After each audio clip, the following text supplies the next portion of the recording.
Dans un monde où l'incertitude règne, où les plans déraillent, et où l'on se sent parfois submergé, une simple idée peut changer toute une vie. Et si vous pouviez rester serein, même au cœur du chaos? Et si la clé ne résidait pas dans le contrôle, mais dans l'acceptation? Aujourd'hui, on va explorer une philosophie ancienne, mais plus pertinente que jamais, le stoïcisme. Une sagesse millénaire qui vous invite à regarder les événements non pas comme des obstacles, mais comme des opportunités de croissance. Que faire quand tout s'écroule? Comment ne pas réagir sous l'emprise de la colère, de la peur ou de la frustration? Et surtout, comment transformer l'inévitable en une force intérieure? Ce que vous allez découvrir ici, ce n'est pas un cours théorique. C'est un chemin vécu, traversé, questionné. On parlera d'acceptation, de nature humaine, d'émotion, de perte, de courage, de chance et de dépassement de soi. C'est un parcours qui commence par une prise de conscience. Nous ne contrôlons pas tout, mais nous contrôlons bien plus que nous le pensons. Accepter ne veut pas dire abandonner. C'est peut-être même l'acte le plus courageux qu'on puisse poser face à l'adversité. Quand tout nous échappe, quand l'imprévu nous frappe, quand ce qui était censé durer s'effondre, la tentation est grande de se révolter, de résister. Pourtant, résister à ce qui est déjà là, n'est-ce pas s'enliser dans la souffrance? Le stoïcisme nous propose une autre voie. Il ne s'agit pas d'être passif, ni résigné, mais d'observer ce qui ne dépend pas de nous avec lucidité et de le laisser être. Car c'est dans cette acceptation que naît la possibilité de transformer l'expérience. Marc Aurèle, dans ses Pensées pour moi-même, insiste « Ce n'est pas ce qui arrive qui trouble l'homme, mais la manière dont il le perçoit. » Prenons un exemple concret. Une relation s'achève. C'est douloureux. Mais au lieu de se répéter que cela n'aurait pas dû arriver, que ce n'est pas juste, le stoïcien reconnaît la réalité. Cette relation est terminée. Il accueille ce fait, sans jugement. Ensuite seulement, il choisit comment agir. Cette clarté d'esprit lui permet de tourner la page, non pas dans l'amertume, mais dans la reconnaissance de ce qui a été. Accepter, c'est aussi cesser de nourrir l'illusion du contrôle total. Nous voulons que tout suive un plan. Mais la vie n'obéit pas à nos scénarios. Et vouloir que le monde soit différent de ce qu'il est, c'est entrer en conflit permanent avec lui. Le stoïcisme enseigne que la paix intérieure naît d'un ajustement profond, celui entre nos attentes et la réalité. Dans la pratique, cela commence par des micro-choix.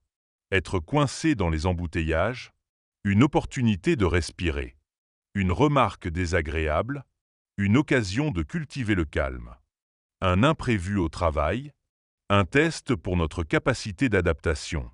Ce ne sont pas de grandes révolutions, mais une série d'actes intérieurs répétés qui façonnent notre manière d'être. Mais allons plus loin. Accepter, c'est aussi ne plus gaspiller d'énergie contre ce qui est inchangeable. Un jour de pluie, un contretemps administratif, une remarque injuste, des milliers de petites choses échappent à notre contrôle. Les rejeter, c'est nous épuiser. Les accueillir, c'est économiser notre force pour ce qui compte vraiment. Et ce qui compte, c'est ce qui dépend de nous. Notre regard, notre réaction, nos décisions. C'est ce que les stoïciens appellent la dichotomie du contrôle. Un principe simple, mais radical. Ce qui ne dépend pas de toi, laisse-le aller. Ce qui dépend de toi, engage-toi pleinement. C'est dans cette posture qu'on retrouve notre dignité. Car même dans les pires moments, il nous reste toujours un espace intérieur où personne ne peut entrer. Un espace de choix. Accepter, ce n'est pas courber l'échine. C'est se tenir droit, face au réel, sans se fuir. Et parfois, accepter demande plus de force que de lutter. Accepter la fin d'un projet. Accepter l'échec. Accepter qu'on ne peut pas sauver tout le monde. Ces vérités sont dures. Mais en les intégrant, on cesse de se battre contre le vent. On avance plus léger, plus aligné. Accepter, ce n'est pas se résigner à l'injustice. C'est reconnaître ce qu'on ne peut changer pour mieux agir là où notre action a un sens. C'est refuser d'être défini par les circonstances. C'est garder sa liberté intérieure, coûte que coûte. Et cette liberté commence toujours par un mot silencieux, un souffle « j'accepte ». Non pas parce que je suis faible, mais parce que j'ai compris où se trouve ma vraie puissance. Alors, comment intégrer cette acceptation dans notre quotidien? Un bon point de départ est de prêter attention à nos réactions spontanées. Est-ce que je me tends à chaque retard? Est-ce que je lutte contre ce qui est déjà en place? Chaque fois que nous réagissons en mode refus, il y a une chance manquée de retrouver notre calme. On peut pratiquer, pas à pas, respirer quand on est frustré, ralentir au lieu de foncer tête baissée, observer ses pensées sans tout croire. Accepter, ce n'est pas se convaincre que tout est bien. C'est reconnaître que certaines choses sont, et que notre rôle est d'y répondre avec clarté et force intérieure. Et cette réponse, elle se construit avec le temps, en prenant conscience, encore et encore, que nous avons le choix. Pas sur tout, mais sur ce qui compte vraiment, notre posture intérieure. Car au fond, ce n'est pas ce qui nous arrive qui nous définit, c'est ce que nous en faisons. Il est si facile de réagir, de répondre sur le même ton, de renvoyer la colère, l'ironie ou le mépris. Mais que gagne-t-on vraiment à réagir instinctivement? Sur le moment, on a l'illusion de reprendre le pouvoir. En réalité, on vient de le céder. Maîtriser ses réactions, ce n'est pas se taire ou se soumettre. C'est se donner l'espace nécessaire pour choisir la réponse la plus juste. C'est transformer un réflexe en un acte conscient. Et cette transformation, bien qu'exigeante, est une véritable force. Le stoïcisme nous rappelle une vérité essentielle. Entre ce qui nous arrive et notre réponse, il y a un espace. Cet espace, c'est notre liberté. C'est là que se joue notre pouvoir personnel. Ne pas réagir sous l'emprise de l'émotion, c'est refuser d'être le jouet des circonstances. Imaginez un instant. Quelqu'un vous critique injustement. Votre première impulsion est de riposter, de vous défendre. Mais si, à cet instant précis, vous respirez, vous observez cette impulsion sans y céder, alors vous changez le cours de la situation. Vous ne donnez pas à l'autre le pouvoir de dicter votre humeur. Vous montrez que votre paix ne dépend pas de lui. Maîtriser ses réactions, c'est protéger son énergie. Combien de conflits, d'incompréhensions, de regrets naissent de paroles lancées trop vite? Ce n'est pas la colère qui est le problème, mais ce que nous en faisons. L'émotion n'est pas un ennemi. C'est un signal. Et ce signal, on peut l'écouter sans le suivre aveuglément. Ce travail demande de la pratique. Il faut apprendre à reconnaître les signes avant-coureurs, le cœur qui s'accélère, les mâchoires qui se crispent, la voix intérieure qui monte. C'est dans ces détails que naît la possibilité du choix. Et plus on s'entraîne à repérer ces moments, plus on devient capable d'y insérer un temps de pause. Ce n'est pas fuir le conflit, c'est y entrer avec une lucidité nouvelle. Parfois, la meilleure réponse, c'est le silence. Parfois, c'est une parole ferme, mais posée. Parfois, c'est simplement s'éloigner pour ne pas alimenter le feu. Il y a dans la retenue un pouvoir qu'on sous-estime. Refuser de réagir, c'est se placer au-dessus de l'agitation. Ce n'est pas de l'indifférence, c'est une forme de sagesse active. Cela demande du courage. Car dans un monde où tout pousse à répondre, à commenter, à juger, rester maître de soi est un acte presque révolutionnaire. Et cette révolution intérieure commence dans les choses les plus banales. Un regard méprisant, un ton sec, une injustice légère. Chaque situation devient un entraînement. Non pas pour devenir insensible, mais pour cultiver une paix qui ne dépend pas de l'extérieur. Rappelez-vous, ce que l'autre pense, dit ou fait, ne vous appartient pas. Ce qui vous appartient, c'est votre réponse. Et cette réponse est un miroir de votre maîtrise de vous-même. Chaque fois que vous choisissez le calme plutôt que la réactivité, vous renforcez ce muscle intérieur. Ce n'est pas un chemin facile. Il y aura des rechutes, des moments d'agacement, de débordement. Mais chaque fois que vous revenez à vous, que vous prenez une respiration avant d'agir, vous tracez un nouveau sillon en vous. C'est de cette manière que naît la véritable maîtrise. Elle ne consiste pas à tout contrôler, mais à savoir s'ajuster. S'ajuster à la réalité sans y perdre son axe. À reconnaître l'émotion sans s'y noyer.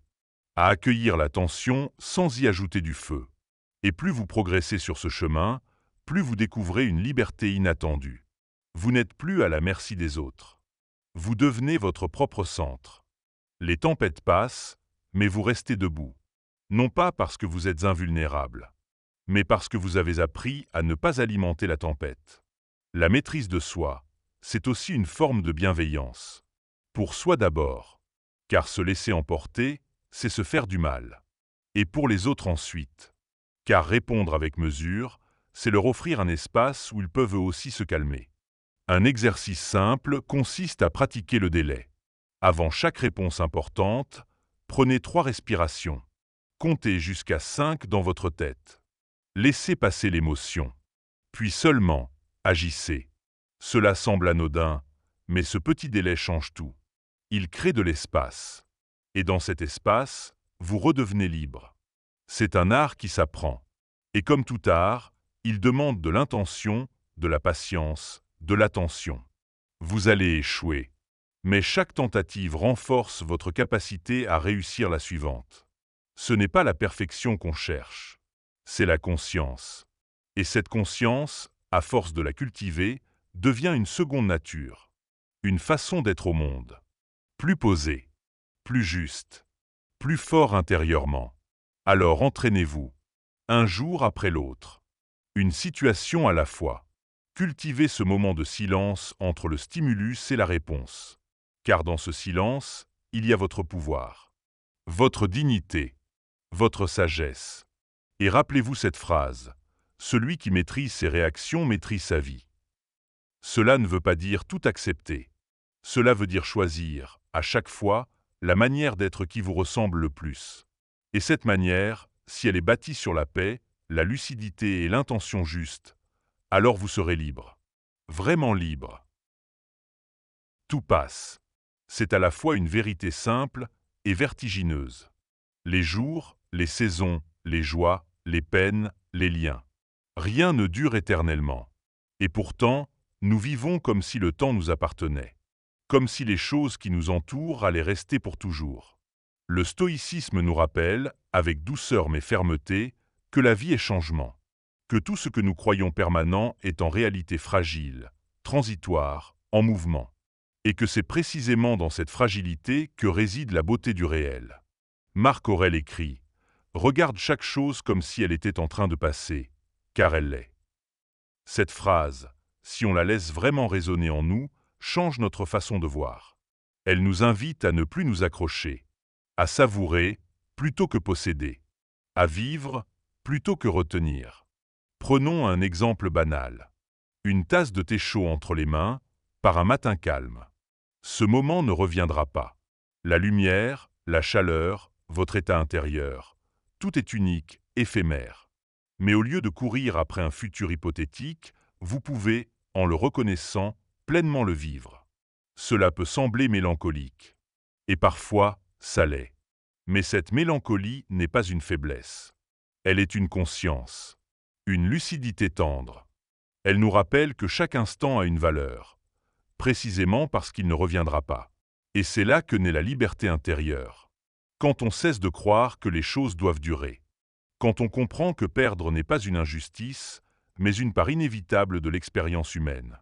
La peur de l'éphémère est en réalité la peur de vivre. Car vivre, c'est accepter que tout commence et tout finit, que les relations changent, que les corps vieillissent, que les souvenirs s'effacent. Mais c'est aussi comprendre que cette impermanence donne un goût unique à chaque chose.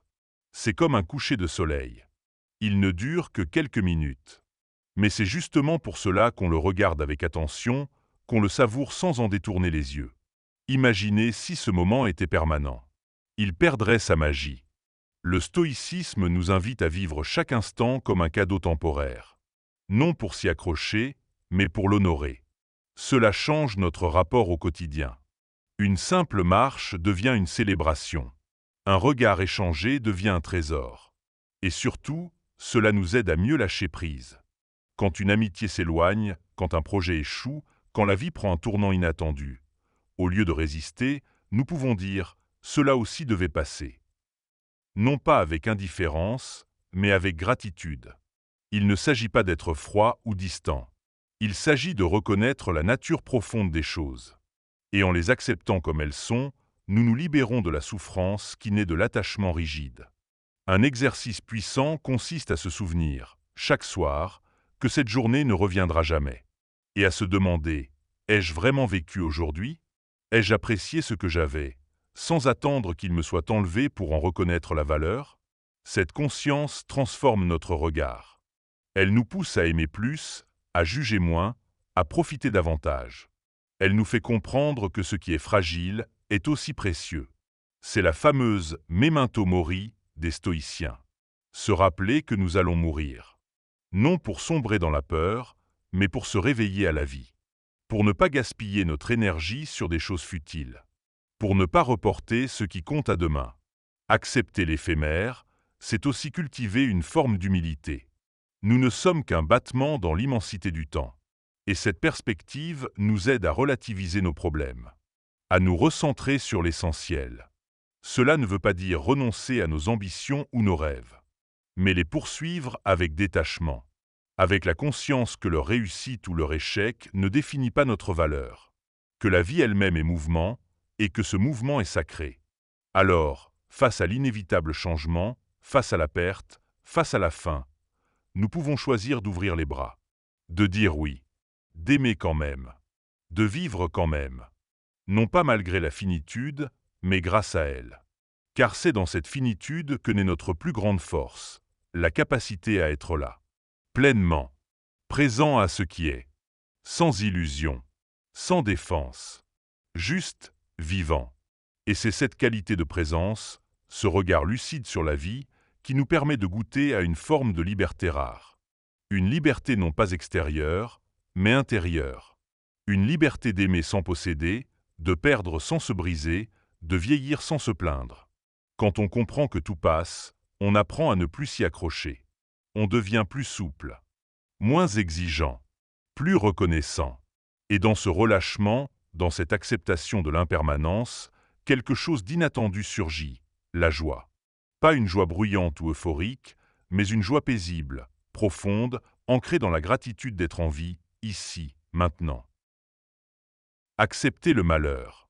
L'idée peut paraître rude, contre-intuitive même, qui voudrait faire de la place à la douleur, à l'échec, à la perte. Et pourtant, cette acceptation est au cœur de la sagesse stoïcienne. Car c'est dans le refus que naît la souffrance. Le malheur fait partie de la vie. Ce n'est pas une anomalie, c'est une réalité universelle. Les stoïciens ne nous disent pas de sourire face à l'adversité par déni ou naïveté. Ils nous invitent à la regarder en face, à l'accueillir et à en faire une école de transformation. Leur message est simple, mais puissant. Ce n'est pas l'épreuve en elle-même qui détruit, c'est notre résistance mentale à cette épreuve. Imaginez une tempête. Elle emportera ce qui n'est pas enraciné. Mais l'arbre souple, celui qui plie sans rompre, survivra. De même, accepter le malheur ne signifie pas cesser de souffrir. Cela signifie souffrir sans se perdre. Être touché, mais pas brisé. Marc Aurèle nous rappelle, tu as du pouvoir sur ton esprit, pas sur les événements extérieurs. Prends conscience de cela, et tu trouveras la force. Cette prise de conscience change tout. Elle déplace notre attention de l'extérieur vers l'intérieur. Elle fait de l'épreuve une occasion de croissance. Car dans l'adversité, quelque chose d'unique peut surgir. Le courage, la clarté, la résilience. Quand la vie ne suit plus le plan, quand le sol se dérobe sous nos pieds, nous découvrons des ressources insoupçonnées. Nous touchons à notre noyau dur. Accepter le malheur, c'est aussi refuser de se victimiser. Ce n'est pas nier la douleur, mais c'est refuser de la laisser définir qui nous sommes. Nous ne sommes pas nos blessures. Nous sommes ce que nous faisons avec elles. Prenons un exemple simple. Vous perdez votre emploi. La réaction immédiate peut être la panique, la colère, la honte. Mais une fois l'émotion accueillie, il y a un choix. Rester figé ou chercher ce que cette perte révèle. Peut-être une nouvelle direction. Un besoin de se réaligner. Une invitation à changer de cap. Cela ne veut pas dire que c'est facile. Cela veut dire que c'est possible. Et ce possible-là est précieux, car il rend à chacun sa responsabilité, mais aussi son pouvoir. Le stoïcisme nous enseigne à redéfinir ce que nous appelons malheur. Est-ce vraiment un malheur ou une transition déguisée? Une rupture ou une libération? Parfois, ce qui nous semble une perte est en réalité un réalignement. Cette vision exige de l'honnêteté, du courage. Elle demande de ne pas chercher de coupable, de ne pas rester prisonnier du passé, de ne pas se nourrir de regrets. Mais en retour, elle nous offre une force que rien ne peut entamer, la capacité de rester debout dans la tempête. Et pour cela, il faut apprendre à se parler autrement. Plutôt que « pourquoi moi ?» dire « qu'est-ce que je peux apprendre ici ?» Plutôt que « ce n'est pas juste », dire « c'est ce qui est ». Et maintenant, ce dialogue intérieur change notre posture. Il nous rend actifs là où nous aurions pu rester passifs. Accepter le malheur, c'est aussi devenir plus humain, plus compréhensif. Car celui qui a souffert sans se refermer devient capable d'accueillir la souffrance des autres avec douceur. Il ne juge pas. Il tend la main. Il comprend. Et cette compréhension est un cadeau. Pour soi d'abord, car elle adoucit les angles. Elle réchauffe les jours froids, mais aussi pour les autres. Car dans un monde où tout va vite, offrir une écoute, une présence, une parole vraie est un acte de résistance lumineuse. Alors oui, il y aura encore des pertes, des déceptions, des douleurs. Personne n'est à l'abri. Mais ce que nous faisons de ces moments, voilà ce qui compte. Les utiliser pour grandir, pour se renforcer, pour s'ouvrir encore davantage à la vie. Car le malheur, paradoxalement, peut nous reconnecter à l'essentiel. Il nous fait tomber les masques. Il nous montre ce qui tient vraiment. Et souvent, ce qui tient, ce sont les liens, les valeurs, la vérité de ce que nous portons au fond de nous. En ce sens, le malheur peut être un professeur silencieux, déroutant, mais précieux. Il nous apprend la patience, l'humilité, la confiance. Et surtout, il nous enseigne que même au cœur du vide, il reste toujours une lumière, une étincelle, une direction. Il faut du temps, il faut des larmes, il faut parfois s'effondrer pour reconstruire. Mais tout cela fait partie du chemin. Ce n'est pas une erreur, c'est une traversée. Alors, la prochaine fois que la vie vous bouscule, souvenez-vous, ce n'est pas la fin. C'est une transition. Ce n'est pas une punition. C'est un appel à revenir à vous. Et en revenant à vous, avec douceur, vous découvrirez peut-être que vous êtes plus fort que vous ne l'imaginiez. Plus vivant, plus libre. Et si ce malheur, que vous pensiez être une chute, était en fait un seuil, un passage vers une version de vous-même plus consciente, plus ancrée, plus vraie, ne fuyez pas la douleur. Écoutez-la. Elle a quelque chose à vous dire. S'accepter soi-même. Cela semble simple, presque évident. Et pourtant, combien parmi nous vivent à contre-courant de leur nature? Combien essaient de rentrer dans des moules qui ne leur correspondent pas, par peur du jugement, par pression sociale ou par simple habitude? Accepter sa nature, c'est un acte de réconciliation intérieure. Ce n'est pas se résigner. Ce n'est pas dire « je suis comme ça et je ne changerai jamais ». C'est au contraire reconnaître ce qui nous anime, ce qui nous rend vivants, ce qui fait que nous sommes nous. Le stoïcisme nous invite à cet ajustement, à vivre en accord avec notre nature. Non pas la nature qu'on nous impose, mais celle que l'on découvre à force d'introspection honnête. Prenons un exemple. Imaginez quelqu'un de profondément créatif, intuitif, qui a toujours aimé dessiner, inventer, s'exprimer. Mais cette personne évolue dans un environnement où seule la rationalité, la rigueur technique et la conformité sont valorisées. Peu à peu, elle refoule ce qu'elle est pour être comme il faut. Et ce refoulement finit par la rendre vide, frustrée, coupée de sa source. L'acceptation de soi commence souvent par un moment de lucidité. Ce moment où l'on se rend compte qu'on s'est trop longtemps trahi. Où l'on comprend qu'on a ignoré des appels intérieurs pour correspondre à une image. Et ce moment-là, aussi douloureux soit-il, est une opportunité. Celle de revenir à soi. D'écouter de nouveau ses élans, ses envies profondes, ses vérités silencieuses. De se demander, avec sincérité, qu'est-ce qui me nourrit vraiment? Qu'est-ce qui me rend vivant? S'accepter, c'est cesser la guerre contre soi. C'est abandonner la posture du « pas assez ». C'est accueillir aussi bien ses forces que ses fragilités. C'est ne plus se comparer sans cesse aux autres, mais se recentrer sur son propre chemin. Cela ne signifie pas qu'il faut tout accepter sans volonté de progrès. Cela signifie progresser à partir de ce que l'on est, et non de ce que l'on croit devoir être. Il y a une paix profonde qui émerge de cette posture. Une sérénité qui ne dépend pas des regards extérieurs. Quand on cesse de lutter contre soi, on récupère une énergie immense. Une énergie qu'on peut alors consacrer à créer, à aimer, à bâtir. Accepter sa nature, c'est aussi reconnaître ses limites. Ne pas vouloir être partout, plaire à tout le monde, exceller dans tout. C'est dire « voici mes talents, voici mes failles, et je suis en chemin avec tout ça ». C'est un chemin qui demande du courage. Car parfois, s'accepter implique de changer de direction, de quitter une voie tracée mais stérile, de faire face à des peurs. Mais à long terme, c'est le seul chemin qui mène à l'épanouissement. Les stoïciens parlent de vivre en accord avec la nature. Pas seulement la nature du monde, mais notre nature propre. Ils nous invitent à observer ce qui fait sang pour nous, à honorer ce qui est vivant en nous. Un exercice simple consiste à prendre un moment, seul, en silence, et à écrire « Qu'est-ce que j'aime vraiment faire ? Quelles sont les activités qui me donnent de l'énergie ? Qu'est-ce qui me frustre le plus dans ma vie actuelle ?» Ces réponses sont des pistes, des portes vers une meilleure compréhension de soi. S'accepter, c'est aussi faire la paix avec son histoire, avec les choix du passé, avec les erreurs. Il ne s'agit pas d'oublier ou d'excuser, mais d'intégrer, de comprendre que chaque étape a fait de nous ce que nous sommes, et que ce que nous sommes aujourd'hui est suffisant pour avancer. En se regardant avec bienveillance, en cessant de se juger avec dureté, on ouvre un espace pour évoluer naturellement. L'acceptation devient alors le socle d'un changement durable. Non pas un changement imposé, mais un changement inspiré.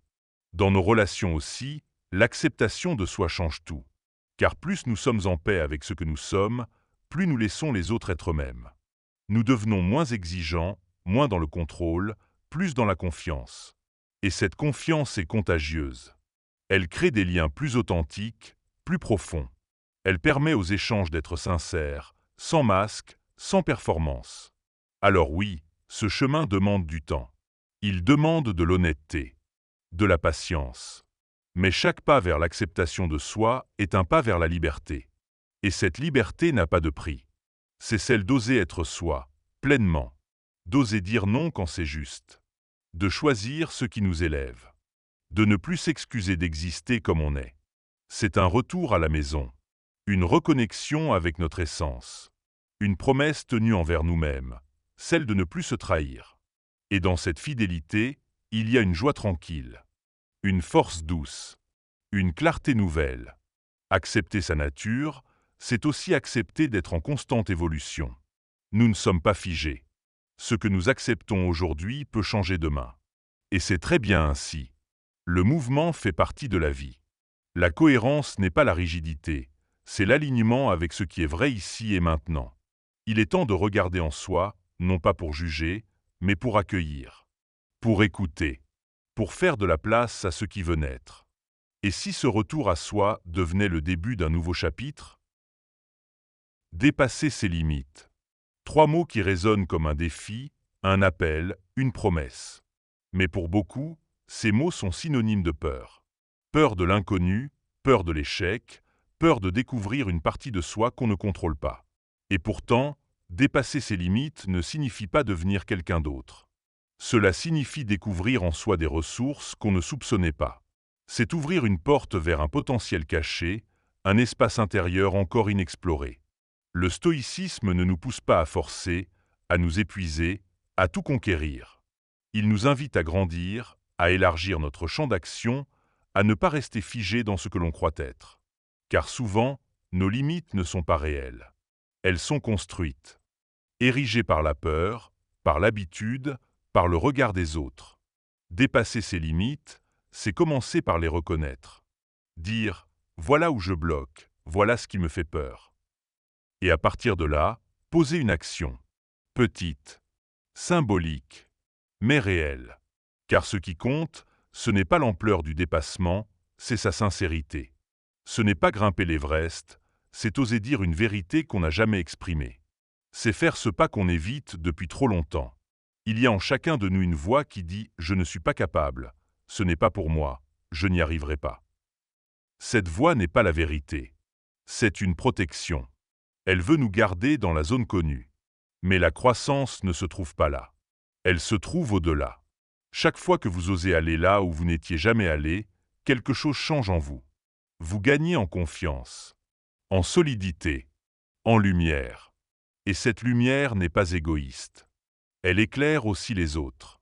Car quand quelqu'un autour de nous ose dépasser ses limites, cela nous inspire. Cela nous donne la permission de faire pareil. Pensez à un moment de votre vie où vous avez osé, où vous avez fait quelque chose que vous ne pensiez pas possible. Peut-être que c'était minuscule pour les autres. Mais pour vous, c'était immense. Ce souvenir est précieux. Il est la preuve que vous êtes capable de grandir. Le stoïcisme nous enseigne que nous sommes plus que nos circonstances. Que même dans l'adversité, même dans l'échec, nous avons le pouvoir de nous relever. Et que ce pouvoir ne réside pas dans les conditions extérieures, mais dans notre volonté. Dépasser ses limites, c'est aussi changer sa relation à l'échec.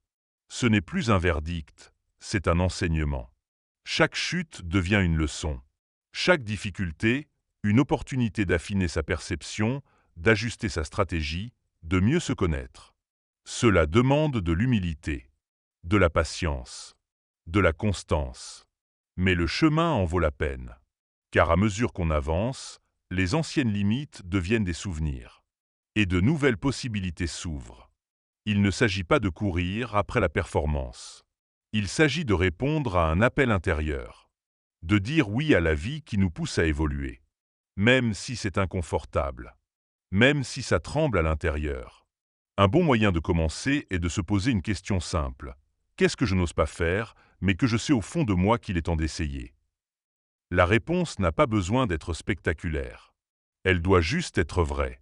Et puis, faire un plan. Identifier un petit pas. Et le faire. Juste ça.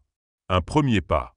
Peut-être qu'il s'agira de parler en public, d'ouvrir une discussion difficile, de postuler à un poste, de commencer une formation, de reprendre le sport. Ce sont des actes concrets, tangibles, qui marquent un tournant. Avec le temps, ces petits actes s'accumulent. Et l'on réalise qu'on est devenu quelqu'un d'un peu plus libre, d'un peu plus audacieux, d'un peu plus en vie. Et même si on échoue, ce n'est pas grave. Car on a osé. Et cela, déjà, est une victoire. Ce processus, les stoïciens l'appellent l'exercice de la vertu. Cultiver le courage, la tempérance, la sagesse, la justice. Et ces vertus ne s'apprennent pas en lisant. Elles s'incarnent. En marchant. En essayant. En se relevant. Alors chaque jour devient une scène d'entraînement. Chaque obstacle, un test. Non pas pour briller, mais pour se révéler à soi-même. Et c'est cela, la beauté du dépassement. Ce n'est pas de devenir un héros aux yeux du monde. C'est de devenir un ami fidèle pour soi-même. De savoir qu'on a fait de son mieux. Qu'on n'a pas fui. Alors aujourd'hui, regardez votre vie. Où sont les murs? Où sont les blocages? Et posez-vous cette question simple. Et si ce n'était pas une limite, mais une invitation? Et puis faites ce pas. Le vôtre. Pas celui des autres. Pas celui qu'on attend de vous. Mais celui qui résonne profondément. Celui qui fait un peu peur et beaucoup de sens. Et souvenez-vous, chaque fois que vous franchissez une frontière intérieure, vous agrandissez votre monde. Vous élargissez votre être. Vous devenez un peu plus vous-même. La curiosité. Voilà une force discrète, mais puissante. C'est elle qui pousse l'enfant à poser 1000 questions. C'est elle qui nous fait explorer, lire, chercher, comprendre. Et pourtant, en grandissant, beaucoup perdent ce feu. Pris dans la routine, dans les injonctions, dans les certitudes, nous oublions de questionner, d'ouvrir. Mais le stoïcisme ne ferme pas la pensée. Il l'affûte. Il ne tue pas la curiosité, il l'oriente. Car une curiosité bien dirigée n'est pas une distraction. C'est un moteur d'expansion intérieure. Être curieux, ce n'est pas consommer du savoir. C'est chercher ce qui élargit la conscience. C'est se demander « qu'est-ce que je ne vois pas encore? Qu'est-ce que je peux comprendre différemment ?» Cette posture nous empêche de nous figer. Elle nous garde en mouvement, en éveil. Elle fait de la vie un terrain d'exploration constant. Et ce mouvement, cette quête de sens, n'est pas opposé à la paix intérieure. Au contraire, Plus on comprend, plus on s'apaise. Plus on élargit son regard, plus on dépasse les jugements étroits, les peurs irrationnelles, les fausses croyances. C'est par curiosité que l'on grandit, pas par obligation. Dans une journée ordinaire, il est possible d'exercer cette expansion. Il suffit d'observer, d'écouter avec attention, de se demander, en face d'un désaccord, « et si j'avais tort ?» Non pour se rabaisser, mais pour ouvrir un espace de dialogue, une brèche dans les certitudes. La curiosité est aussi un remède contre le jugement hâtif. Plutôt que condamner, elle invite à comprendre.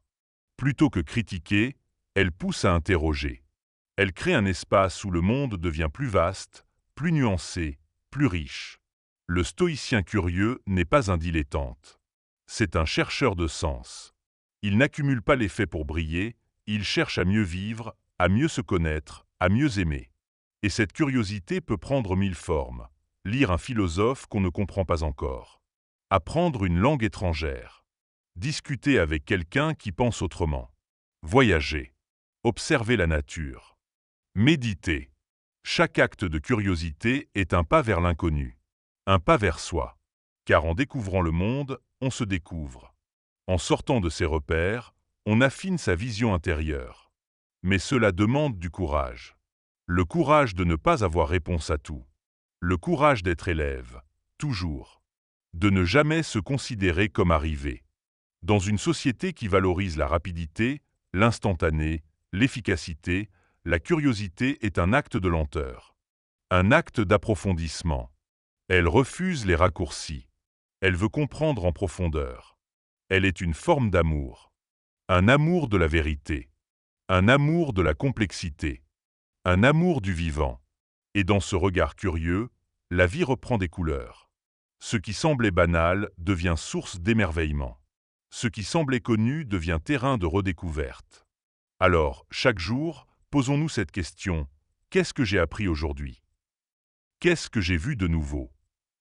Non pour cocher une case, mais pour rester vivant, attentif, ouvert. Car c'est cette ouverture qui nous permet de ne pas nous enfermer, de ne pas devenir rigide, de rester en contact avec ce qui est plus grand que nous. La curiosité, bien utilisée, devient une forme de sagesse. Une sagesse qui ne prétend pas tout savoir, mais qui ne cesse de chercher.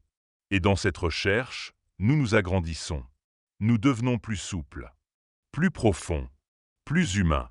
C'est peut-être ça, au fond, l'expansion de soi. Ne jamais cesser de s'étonner, de se remettre en question, d'embrasser l'inconnu comme une promesse, non comme une menace. Le stoïcisme n'est pas une théorie figée, un savoir abstrait. C'est une pratique, une manière d'être, une discipline du quotidien. Et c'est dans les gestes simples, dans les situations banales, que cette philosophie prend toute sa force. Pratiquer, ce n'est pas lire des textes anciens pour briller en société. C'est intégrer, transformer, incarner. C'est choisir, encore et encore, de vivre en accord avec ses principes. Cela commence dès le réveil. Avant même de poser un pied par terre, se demander « Comment vais-je vivre cette journée avec sagesse ?» Quels défis vais-je peut-être rencontrer? Quelle qualité vais-je cultiver aujourd'hui? Cette intention n'est pas anodine. Elle crée un cap. Elle donne une direction. Elle prépare l'esprit à agir plutôt qu'à réagir. Puis, dans le cours de la journée, chaque situation devient un terrain d'entraînement. Une remarque blessante, un retard imprévu, un moment d'ennui. Autant d'occasions d'observer, de respirer, de choisir une réponse consciente plutôt qu'une réaction impulsive. Le stoïcisme invite à la vigilance. Non pas une vigilance tendue, mais une attention fine à ce qui se passe en nous. À nos pensées, à nos jugements, à nos désirs. Quand on sent monter la colère, on peut se poser. Est-ce utile? Est-ce juste? Est-ce nécessaire? Et parfois, ce simple espace entre stimulus et réponse suffit à transformer l'expérience. La pratique stoïcienne repose aussi sur l'écriture. Prendre quelques minutes chaque soir pour faire le point. Que ai-je bien fait aujourd'hui? Que ai-je manqué? Que puis-je améliorer demain? Cet exercice, simple mais profond, crée une boucle d'apprentissage. Il affine la conscience. Il aligne l'action avec l'intention. Et dans cette régularité, un changement s'opère. Lentement, mais sûrement. Les automatismes cèdent la place à des choix. Les réactions deviennent des réponses. Les frustrations se transforment en enseignements. Pratiquer au quotidien, c'est aussi simplifier. Revenir à l'essentiel. Se demander, est-ce que ce que je poursuis a vraiment de la valeur? Est-ce que cette agitation est utile? C'est apprendre à distinguer l'urgent de l'important, l'agitation du mouvement juste. Cela ne signifie pas fuir le monde. Cela signifie l'habiter autrement, avec plus de présence, plus de discernement, plus de responsabilité, car chaque jour est une chance de devenir un peu plus libre. Pas libre de toute contrainte, mais libre intérieurement, libre dans sa manière de voir, de juger, de choisir. Et cette liberté est contagieuse. Elle inspire, elle éclaire, elle apaise. Alors oui, il y aura des ratés, des rechutes, des moments où l'on oublie, où l'on s'énerve, où l'on retombe dans les vieux schémas. Mais ces moments ne sont pas des échecs. Ce sont des rappels, des invitations à revenir, à ajuster, à recommencer. Car la pratique stoïcienne n'est pas une quête de perfection. C'est un chemin de présence, un compagnonnage avec soi-même, une manière d'être en devenir, jour après jour. Et dans ce devenir, il y a de la beauté, de la noblesse, de la paix. Pratiquer au quotidien, c'est faire de sa vie une œuvre en cours. Ce n'est pas un résultat final. C'est une série de gestes alignés, de choix lucides, de retour à l'essentiel. Et chaque matin, en se souvenant de cela, on peut se dire simplement « Aujourd'hui, encore une fois, je choisis d'avancer ». Tout au long de ce voyage, nous avons exploré les multiples visages du stoïcisme. Non pas comme une philosophie poussiéreuse, mais comme une sagesse vivante, respirante, incarnée. Le stoïcisme n'est pas un dogme, c'est un compagnon. Il ne nous dit pas quoi penser, mais comment penser. Il ne promet pas le bonheur, mais la clarté. Il ne supprime pas l'émotion, il l'ordonne. Il ne nie pas le chaos du monde, mais nous apprend à y marcher droit, malgré tout. Ce que nous retiendrons, c'est une posture, un regard, une manière d'être dans le monde sans s'y perdre, une manière d'être avec soi sans se fuir. Chaque concept abordé, le contrôle, la liberté intérieure, l'épreuve, l'acceptation, la curiosité, la pratique est un outil. Un outil que chacun peut s'approprier, ajuster, réinventer. Et surtout, une invitation à revenir à l'essentiel, à vivre en accord avec sa nature, à s'ancrer dans le réel, à devenir l'artisan de sa propre vie. Cette philosophie ne nous demande pas d'être parfait. Elle nous demande d'être présent, lucide, acteur. Elle nous rappelle que même dans les pires tempêtes, il y a une part de nous que rien ne peut atteindre, notre faculté de jugement, notre liberté intérieure, notre capacité à choisir une réponse juste, même dans l'adversité. Et si le monde extérieur est hors de notre contrôle, notre regard, lui, est entre nos mains. Là se trouve notre vrai pouvoir. Non dans la maîtrise de tout, mais dans l'acceptation courageuse de ce qui est, et dans l'action juste face à ce que nous pouvons changer. Le stoïcisme ne rend pas la vie plus facile. Il la rend plus claire, plus vraie, plus alignée. Il nous apprend que chaque instant est une opportunité. Non pas d'accumuler, mais de cultiver. Non pas de réussir selon les standards extérieurs, mais de s'élever intérieurement. Alors que cette exploration s'achève, peut-être une graine a été plantée. Une graine de calme, de force, de liberté. Prenez soin d'elle. Arrosez-la avec de la patience, de l'honnêteté, de la pratique. Et regardez-la grandir. Car au fond, être stoïcien, ce n'est pas porter une étiquette. C'est vivre, chaque jour, avec dignité, lucidité et paix intérieure. Et si aujourd'hui, vous choisissiez de commencer ?